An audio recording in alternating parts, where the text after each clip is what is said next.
ഇന്നത്തെ ജനറേഷൻ അനുഭവിക്കുന്ന വലിയൊരു പ്രശ്നമാണ് ഈ പോൺ അഡിക്ഷൻ. തുടക്കകാലത്തൊന്നും നമുക്കത് വലിയ പ്രശ്നമായിട്ട് തോന്നില്ല. പിന്നെ നമ്മൾ അറിയാതെ നമ്മൾ അതിന് അഡിക്റ്റ് ആവും അല്ലേ. പണ്ടത്തെ കാലത്തും ഇതൊക്കെ ആളുകൾ വാച്ച് ചെയ്തിരുന്നു, പക്ഷെ അത് മാഗസിൻസിലും വല്ലപ്പോഴും കിട്ടുന്ന വീഡിയോ കാസറ്റ്സിലും ഒക്കെ ഒതുങ്ങിയിരുന്നു. പക്ഷെ ഇന്ന് അങ്ങനെയല്ല.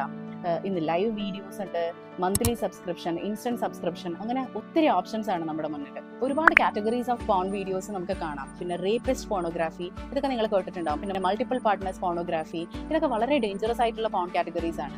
ഈ പോൺ അഡിക്റ്റഡ് ആയിട്ടുള്ള ആളുകൾക്ക് പലപ്പോഴും അതിൽ നിന്ന് പുറത്തു വരണമെന്നുണ്ടാവും, പക്ഷെ അവർക്ക് അതിനൊട്ടും സാധിക്കാറില്ല.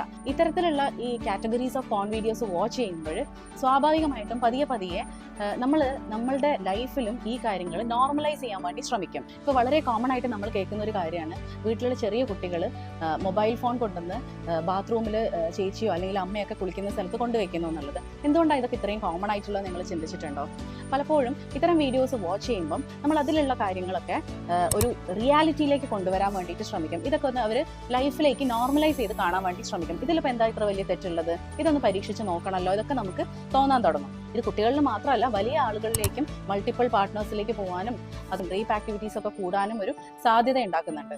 പതിയെ നമുക്ക് നമ്മുടെ പാർട്ട്ണറിൽ ഇൻട്രസ്റ്റ് കുറയുകയും നമ്മുടെ റിലേഷൻഷിപ്പിനൊക്കെ അത് ബാധിക്കാനും തുടങ്ങും. ഇതിൽ നിന്ന് പുറത്തു വരാൻ വേണ്ടി നിങ്ങൾ ആഗ്രഹിക്കുന്നുണ്ടെങ്കിൽ തീർച്ചയായിട്ടും താഴെ കാണുന്ന നമ്പറിൽ ഒന്ന് കോൺടാക്ട് ചെയ്യാം.